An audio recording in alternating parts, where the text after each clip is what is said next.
All right. Welcome, everybody, to Finance Essentials with Danny Hudson. I am your magnificent host, Danny Hudson, if you couldn't get that idea. And we are here on this beautiful, wonderful day. It is actually my oldest kiddo's birthday. He turned 5 today.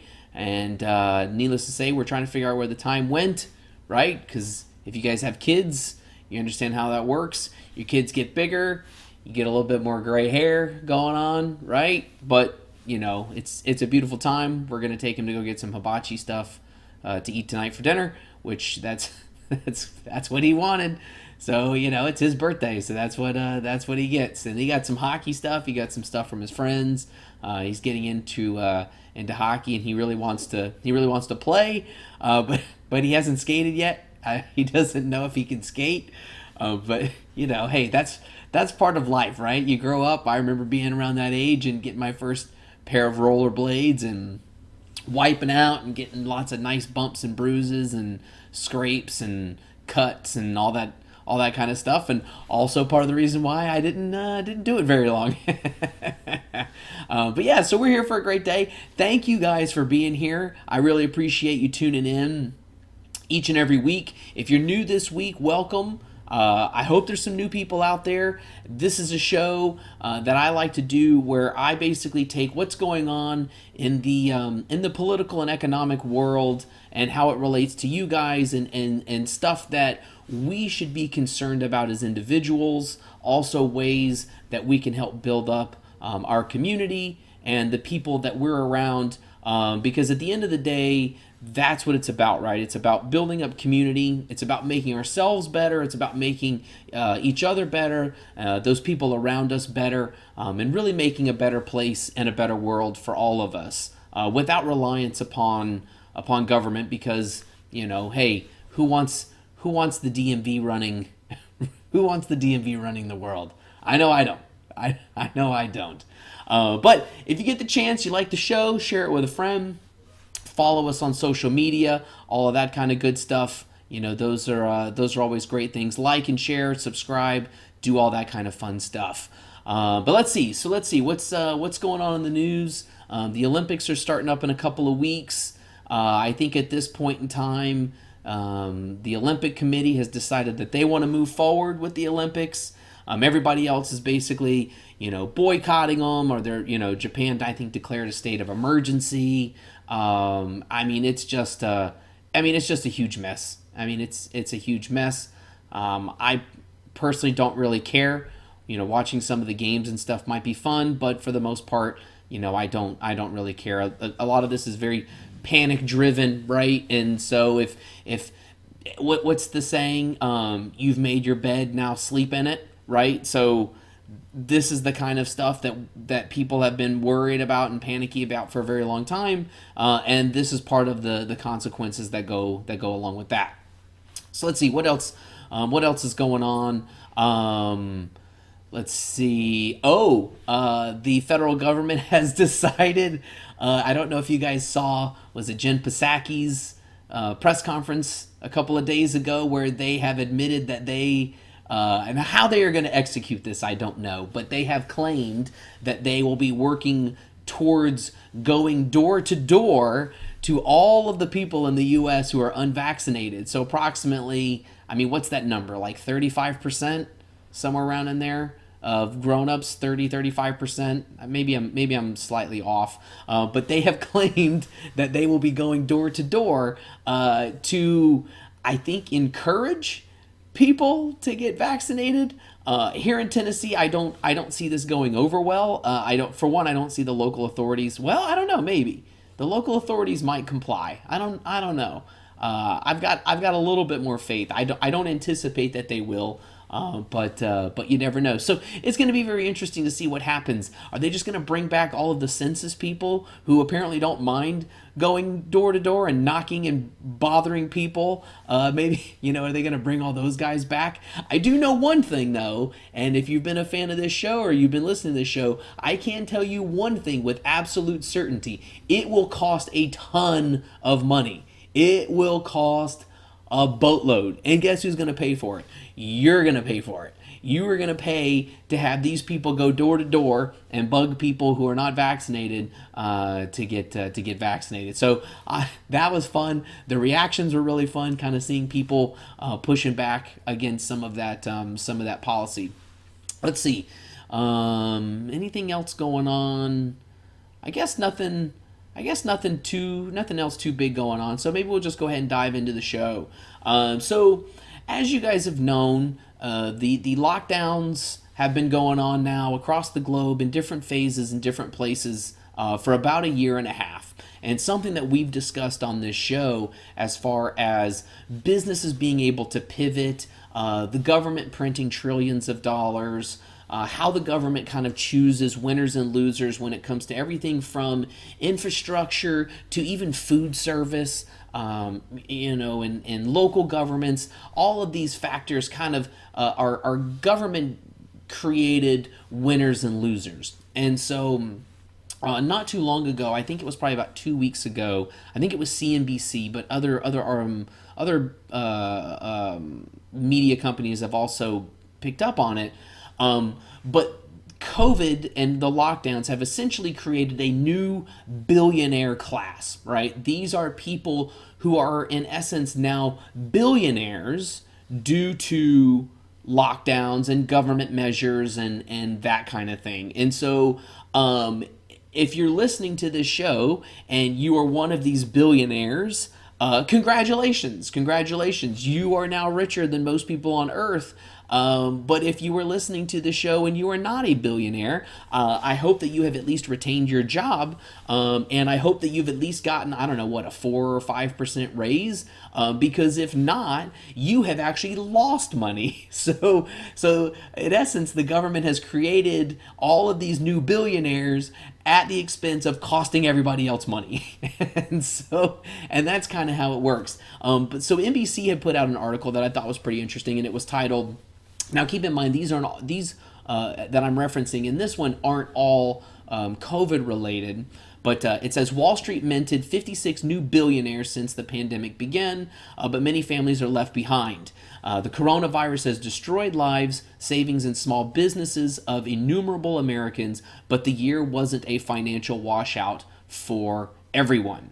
Now, again, if you've been listening to this show, we have talked about a lot of people that are in these situations, right? We've talked about the massive amounts of people that were actually laid off, or businesses that closed due to lockdowns. But we've also talked about the flip side of it, right? Where California is getting tens of billions of dollars in bailouts, yet due to Silicon Valley IPOs and capital gains, they actually had a budget surplus. So the government has continued to choose the winners and losers of this pandemic. So they go on and they say between roughly mid-March and December 22nd of 2020, the United States gained 56 new billionaires, according to the Institute for Policy Studies, bringing the total number of billionaires in the U.S. to 659. Now, they go over the list, they talk about the list, and some of these faces aren't unfamiliar, right? Guys like Jeff Bezos and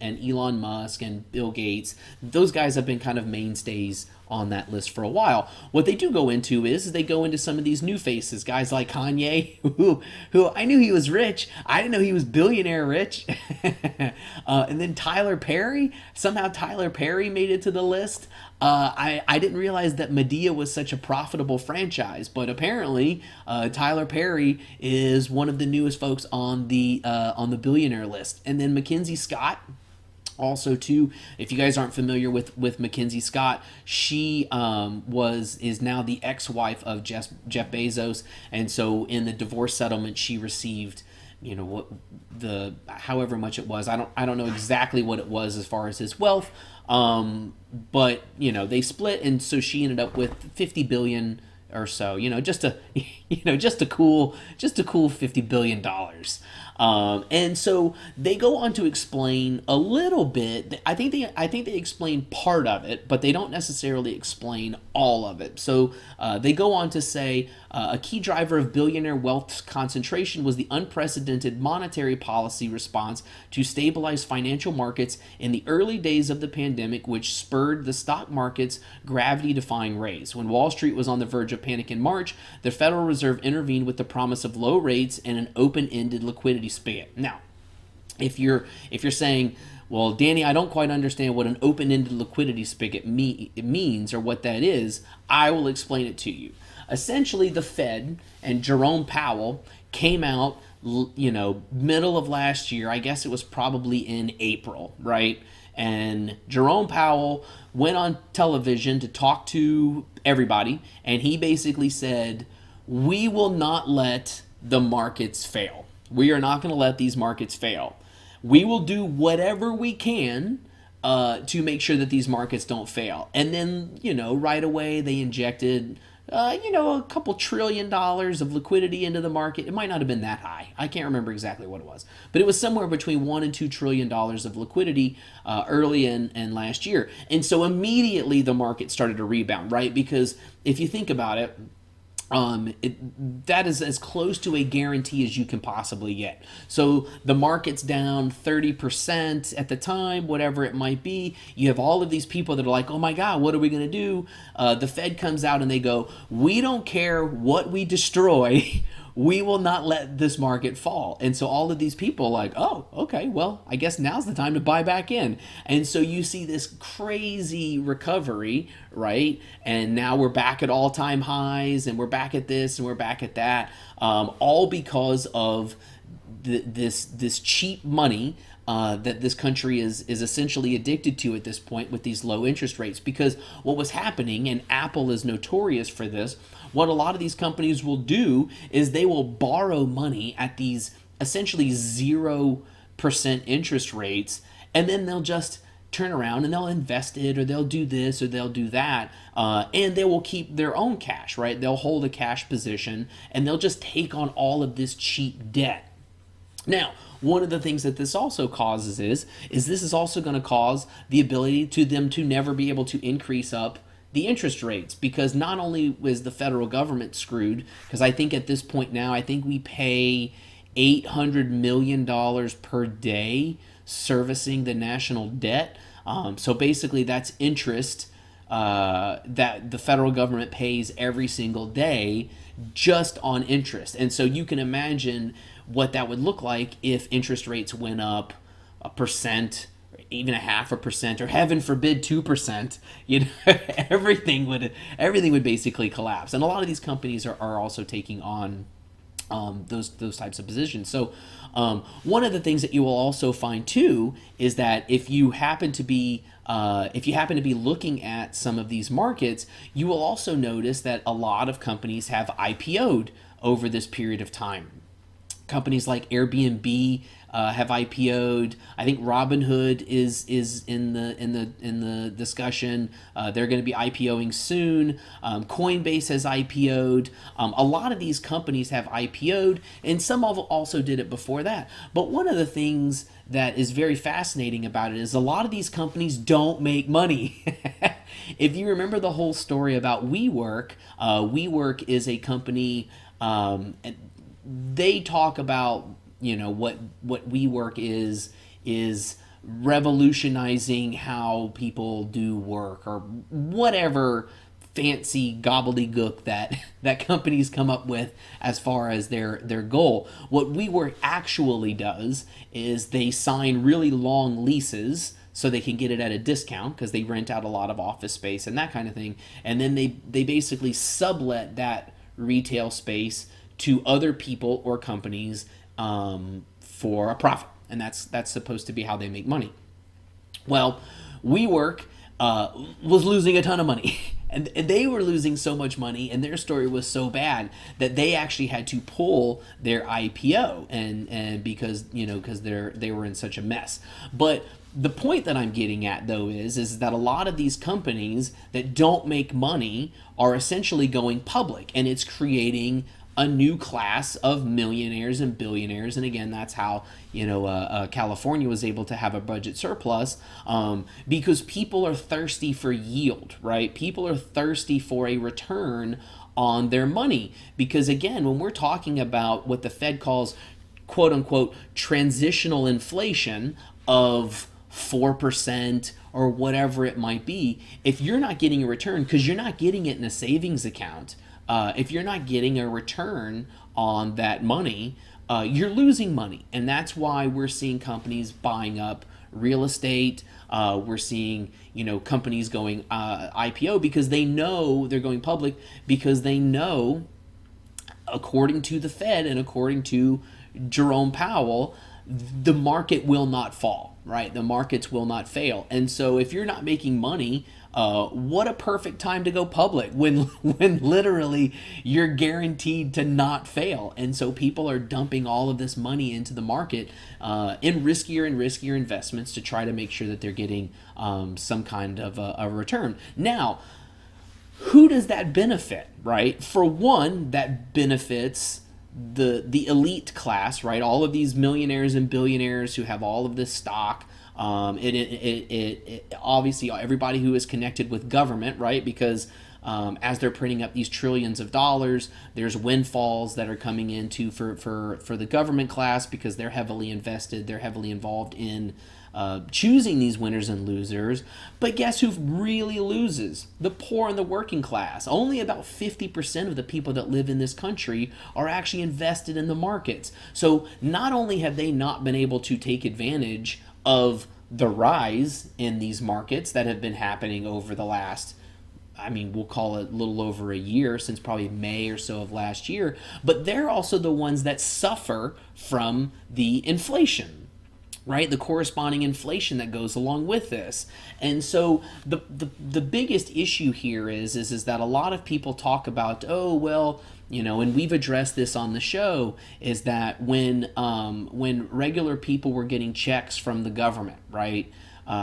Basically what those checks were doing is they were buying your compliance, because people sat at home and they got their checks or whatever, but then they have no problem with this huge transfer of wealth that is going on to all of these people who are politically connected and invested in the markets and everything, which the government, again, and I will reiterate this, has basically said that they will not let it fall. And so if you're invested in that, great. If you're not, well, sorry, you're missing out. And so they talk about a little bit more, and this kind of goes into a little bit of the winners and the losers, but they say the combination of easy money and an abrupt shift in economic activity that favored digital commerce, communication, education, and business activity gave tech firms, startups, and big companies an unexpected tailwind. Now, they claim it's unexpected. They claim it's unexpected, but I think anybody with even the smallest ounce of critical thinking can think of who are the winners going to be when you literally lock down an entire country, right? Who are the winners going to be? People who work in businesses and companies that they can do remotely, right? Or people who are involved in digital commerce or anything online where you don't actually have to go out. Who's going to suffer the most? Local restaurants, local businesses, local hardware stores. I guess hardware stores didn't do too bad. Because people were home remodeling and stuff. Because apparently, I guess when people are working from home, they don't want to sit in a really ugly house. So people forked over some money to do some remodeling. But anyway, I digress. Right, so the local businesses are going to be the ones who really end up suffering by the fact that there's no foot traffic anymore, right? Everything is done online. So they claim that it's unexpected. You and I, we're smarter than that. We definitely would have expected to see something along those lines. And so and of course too, when we go on and we look at it a little bit more, they got a quote from Chuck Collins. It says, there are companies whose competition has been shut down who have benefited from the sequestering of Main Street enterprises.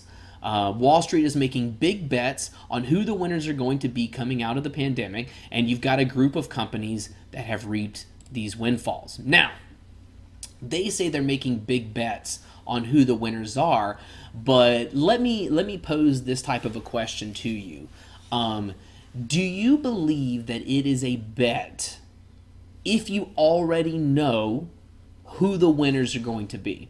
Is it a bet or a gamble if you already know the outcome? I don't know.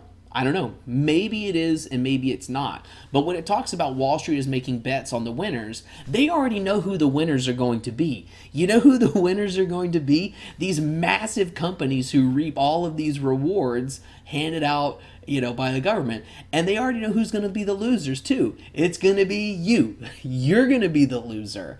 I'm going to be the loser. The people that are in our communities are going to be the losers. Those are the people who are really going to be the ones that suffer. And so when it talks about Wall Street making bets on the winners, they already know who these winners are going to be. And so what you're going to see is you're going to continue to see additional stratification in terms of wealth in the country. Now, a lot of those individuals, I don't necessarily disparage. I don't really have a negative outlook or a negative opinion on people like Jeff Bezos. Now, obviously, I don't like his involvement, not necessarily his, but Amazon's involvement in potential regulation of customers. I don't know how much, or of competition. I don't know how much Amazon is really involved in that. I know it's a lot more of the other tech companies like Facebook and Twitter. Those guys are the ones that are kind of helping to write regulation. I mean,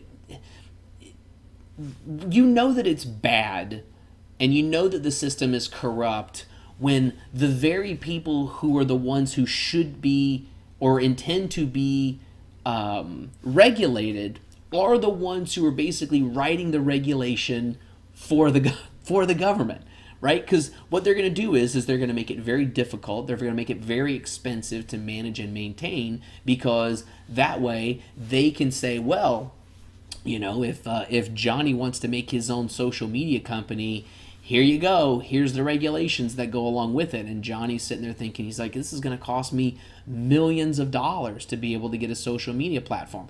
Well, that's the point. The point is that they don't want you to be able to start up a social media company for a few pennies, right? They want to be able to make those barriers of entry extremely high to really limit and block out their competition. And so those are the ones who are really profiting from this scenario. And one of the other things too that I went across that I read about was the total wealth, right? So the total wealth of the billionaire class.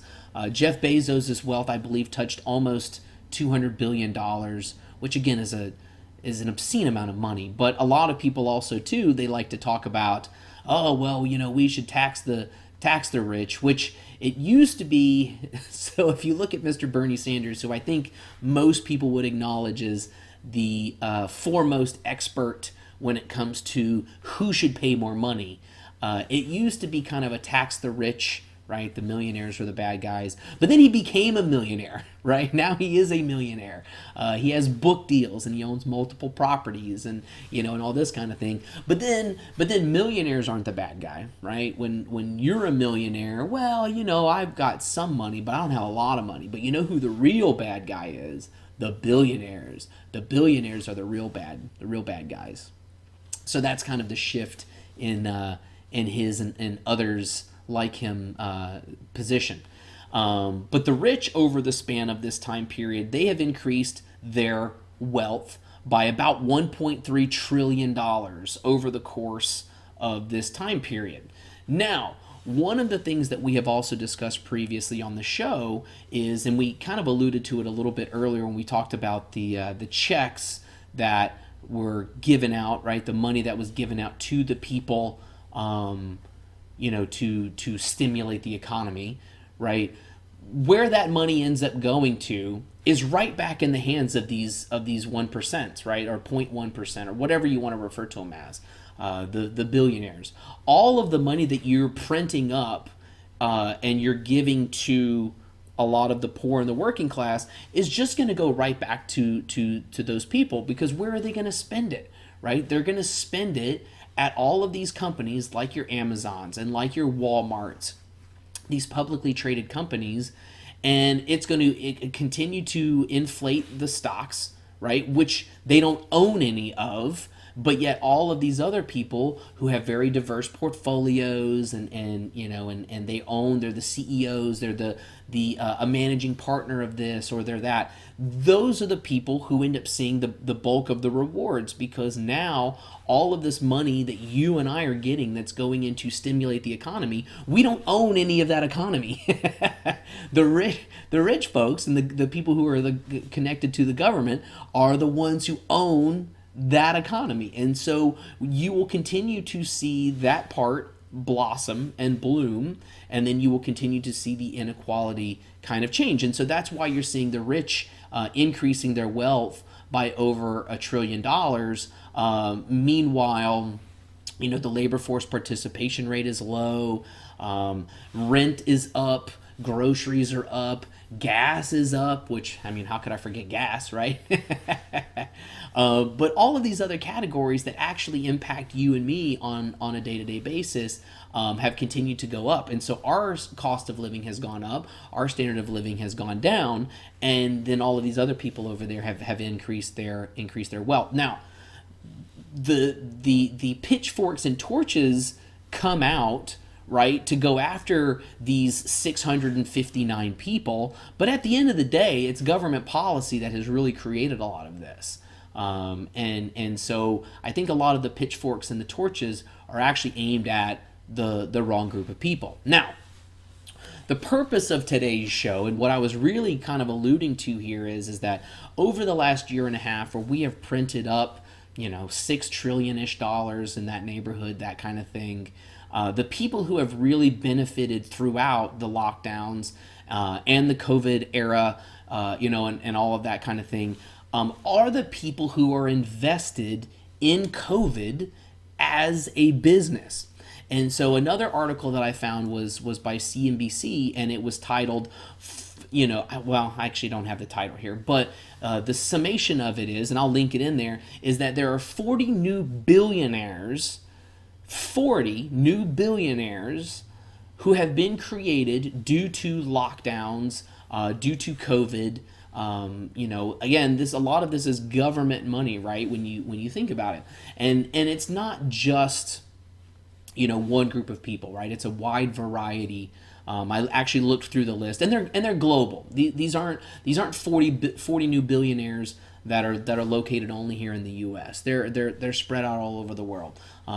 You know, for example, the person, and I don't have his name offhand here anymore, but the person who created the contact tracing platform in Wuhan, right, is now a billionaire. The person who is helping out with testing equipment is a billionaire. I can't remember which country it was, but they were helping out some sort of specific COVID-19 testing equipment. You know, is now a billionaire.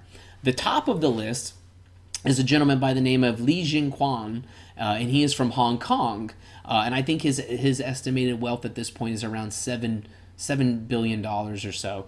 But what he did is he made PPE gear. So think billions, not millions, billions of masks, right? And so now that we talk about green energy, and we talk about renewables, and we talk about recycling, and we talk about all of that kind of stuff, right? This crisis has essentially created an entirely new wave of waste.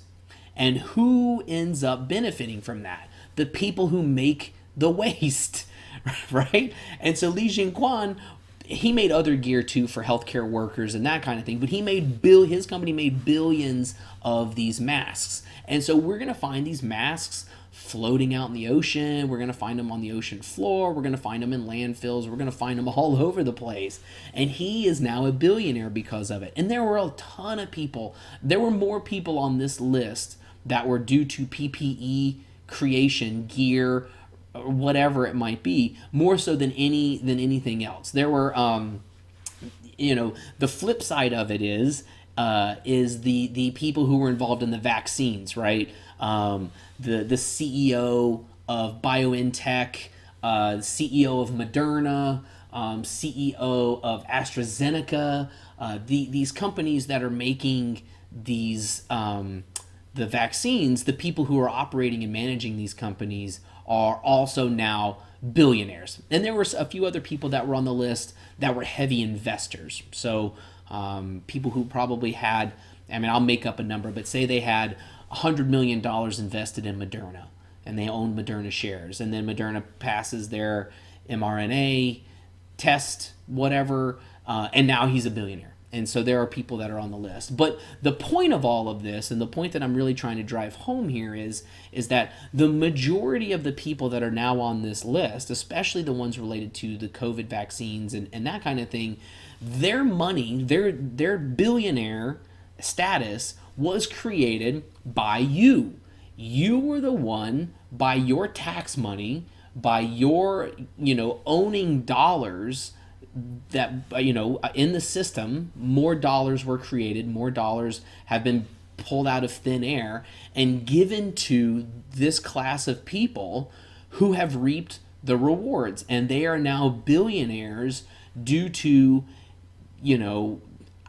I would refer to it as government handouts. Other people are probably going to look at that and they're going to go, well, it's not really a handout. They helped out with X, Y, and Z and that kind of thing. And maybe there is some credit to be given there, because there are a lot of people, especially the elderly and the at-risk people who were able to benefit from these vaccines. But a lot of the research and the R&D that was done for the vaccines was also taxpayer funded, right? So not only did the taxpayers, right, you and me, not only did we pay for the research, but our tax money is also paying for the vaccines themselves, which are then quote unquote free, right? Because they're distributed and you can walk into a place and you can get it and you don't have to pay for it. But somebody's paying for it, and you are, and you're not really getting any of the reward out of it. And so what you're going to also find too is that now, and we've also discussed this on a prior episode, I think it was when we were talking about the infrastructure bill, but there is now an entire new generation of businesses reliant upon government funding for their successes. And so what is that going to create, right? Think about it like this: new lobbyists, new lobbying industries, because a lot of these guys, they're, if you make PPE and you're making face masks, you want face masks to have to continue to be worn, because if that's 80 or 90% of your revenue and people just stop wearing them, then now what are you going to do? You're going to have to either pivot your business into something else, or you have to close your doors. And so is it easier to pivot a business and come up with a new business strategy, or is it easier to spend a few $1,000,000 to send somebody to Washington, D.C. and go, no, I don't think so. I think we need to kind of keep the status quo going. You heard about that Delta variant? You better worry about that Delta variant. You better throw that mask on so it'll be able to help you.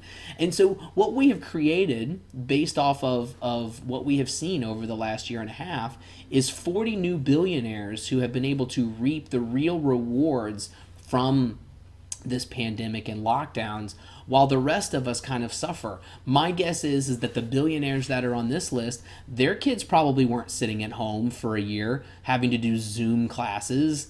I bet their kids were probably getting the best education possible. They didn't have to sit there and deal with teachers associations or public sector unions, right, that are preventing their kids from being able to even just attend in-person school. And so these guys have really been able to see the real windfall of the type of money creation, the monetary theory, and the monetary creation that has really come out of the Fed and the printing and everything like that over the last year and a half. And so I thought that this was really valuable. I thought it was very interesting to read about the real people who were able to succeed and the real people who reap the benefits and the rewards of our reckless monetary policy and our reckless, general policy over the last year and a half. And I think it's valuable and important for you and I to know these things, right? Because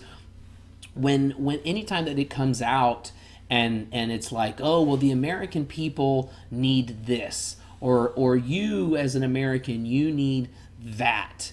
These are the types of questions that we should be asking ourselves, and the types of questions that we should be thinking about is why, right? Who really is going to be the one that benefits from this, right? If you think about it, where right now the discussion is around education, where Biden is talking about, okay, well, the government needs to fund 2 years before primary education, and then it also needs to pay for post-primary education. Well, why?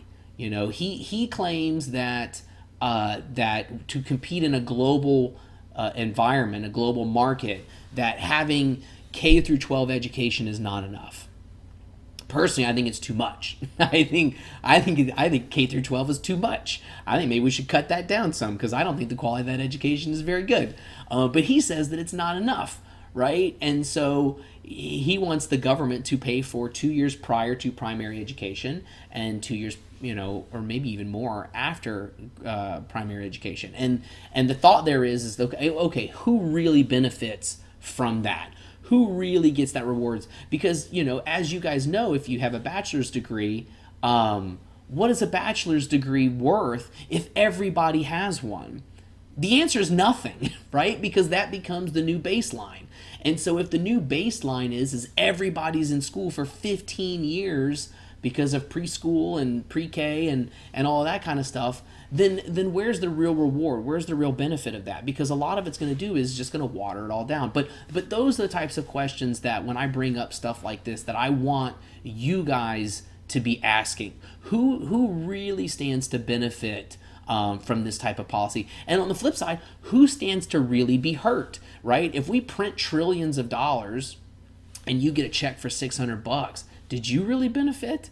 No. But did you really get hurt? Yeah, absolutely. You can't just print $6 trillion and expect everything to be fine.